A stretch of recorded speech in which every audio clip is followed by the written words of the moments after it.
Hello everyone, today we have new video review, and as you can see, this time we are going to check a fresh release from Arma Hobby.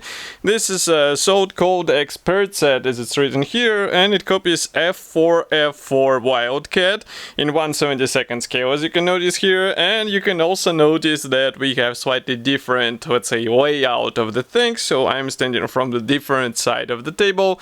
We will do it from time to time, as you remember we've done it in some previous reviews as well. So this one will be also done from this side, and I hope it will help to show more.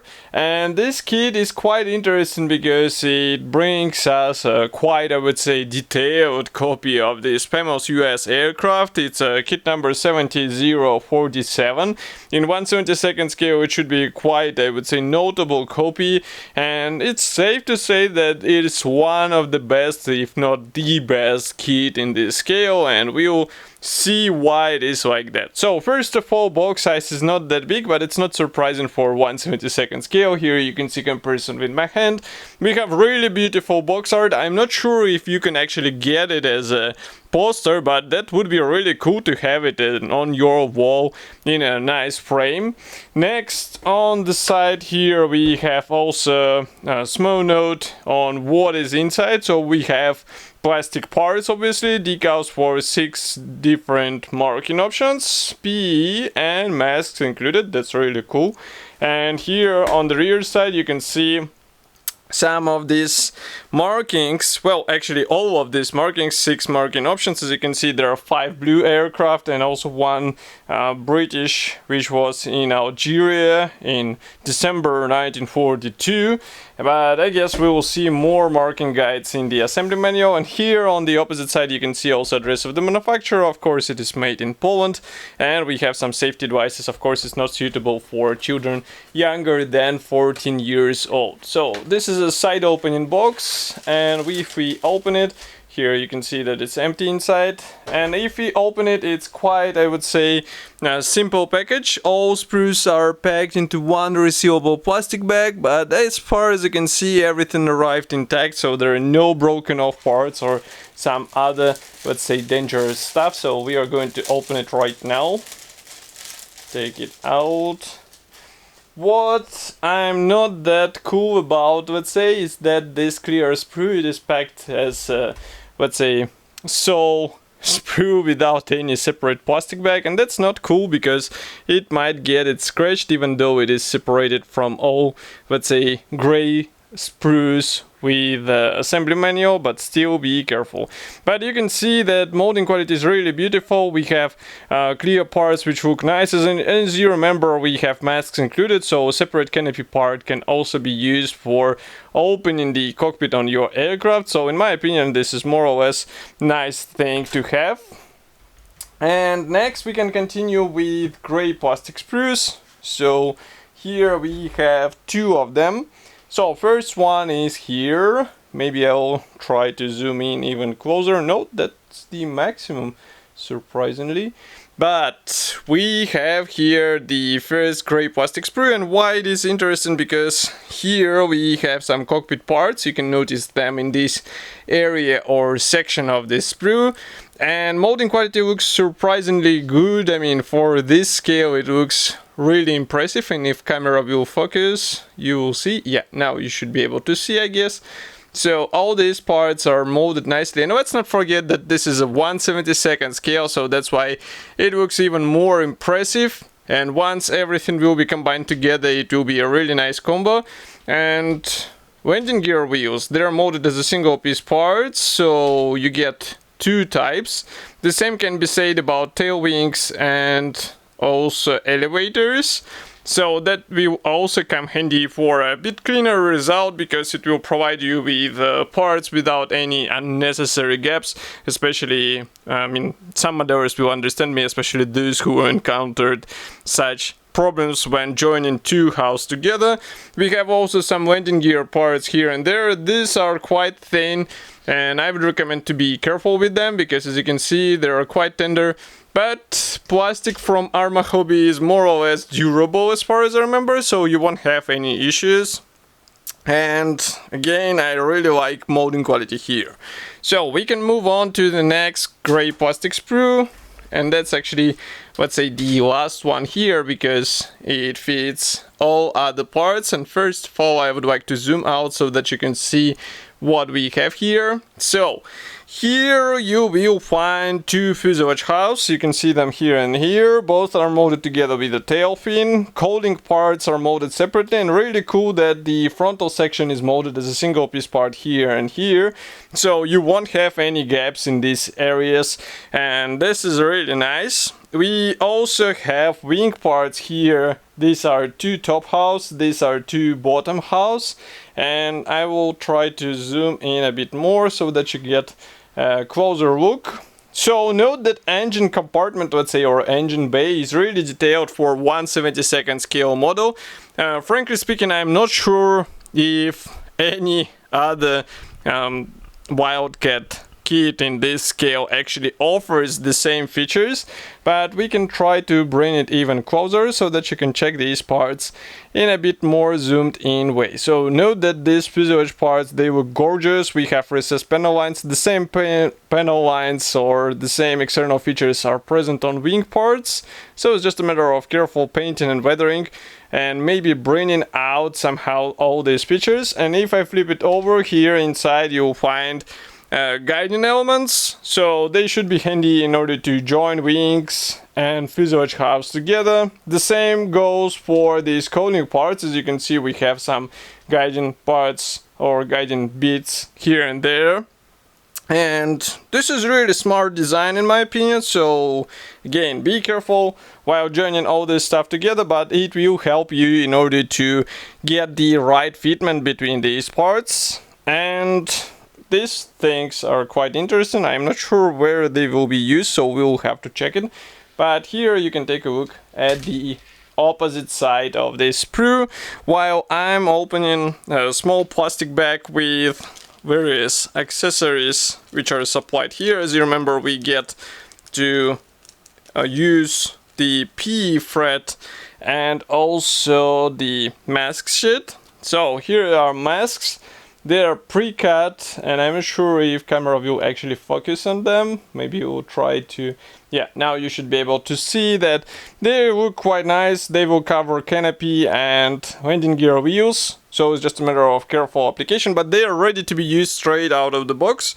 And another handy bonus is this tiny PE thread. As you can see, it is unpainted, but it will be used both in the cockpit and also on some exterior parts. But this is a cool addition. I mean, not that many brands actually include such thing with 1/72nd scale kits.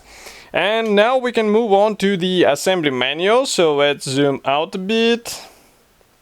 And here you can see that it's a typical Arma Hobby brochure, I would say, so it's color printed.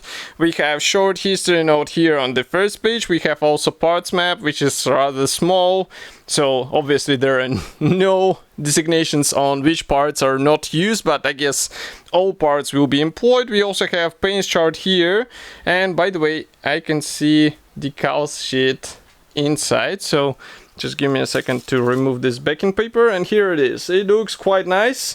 I'm not sure... Yeah, actually here it is printed. I mean, printer is noted, so it is printed in tech mode. I can bring it closer so that you can see it with your own eyes. Really cool that we have segmentation here. And we also have some decals for the cockpit, so in case you would like to use them, feel free to apply them, or even for seat belts. This is really nice. But again, printing quality looks decent. For 1/72nd scale, I would say this is a really nice thing to have out of the box. And next we continue with assembly manual. I introduced the first page, let's say, so we open it. And maybe I will try to close the lenses a bit so that it won't be that bright. And now you can see that here we start the assembly process with the cockpit. So first of all, we work on the pilot seat, and straight away we apply various P parts, as you can see, seat belts, and also this panel which will go on the lower section. We also work on P parts, so here you have to modify the original plastic part by deleting this top section and installing the P parts. So yeah, I would say it's quite easy task, just be careful while sending off this plastic bit. Here we continue also with some additional parts. These are decals from what I can see. And next we start assembling the cockpit itself, so various panels are going together. Then we install side consoles here and there. Again, you get to use some P parts for various handles, and you also replicate this landing gear system, which will be visible on this panel, which you can see it is installed here. So this is a nice touch from Arma Hobby. And note that the landing gear is also nicely replicated, so do not forget to paint it in the proper colors. It is duly noted by manufacturer, so that's also a cool feature. Now let's flip it over. So here we continue with an engine. As you can see, a whole page, let's say, is dedicated to the engine. So first of all, you have to choose which parts you will use. It will depend on the marking option you decide to build. And also you have to install these ignition lines, which are replicated with P cables. And you can see you have to bend them in the proper position, so be careful with it. We even have some stencils supplied as decals. That's really cool. In 1/72 scale, stencils for an engine, that's not something you will see often in kits of this size. So I'm really glad to see such bonus. I mean, even some 1/48 scale kits do not feature such thing. Next we continue with a firewall and also various struts which are holding it in place on the aircraft. So I wouldn't say that this is a full interior kit because you cannot expose it obviously, but still it's really cool that these elements are replicated. Maybe some others will find a way to display them. I mean, they will be visible through the open wheel wells, so maybe that's why it is replicated. Next, we continue with the cooling part. So again, here choice will depend on the marking option. This configuration is used only for the marking option 6. And the same goes for the propeller. We install wheels, so do not forget to drill holes if you would like to install drop tanks.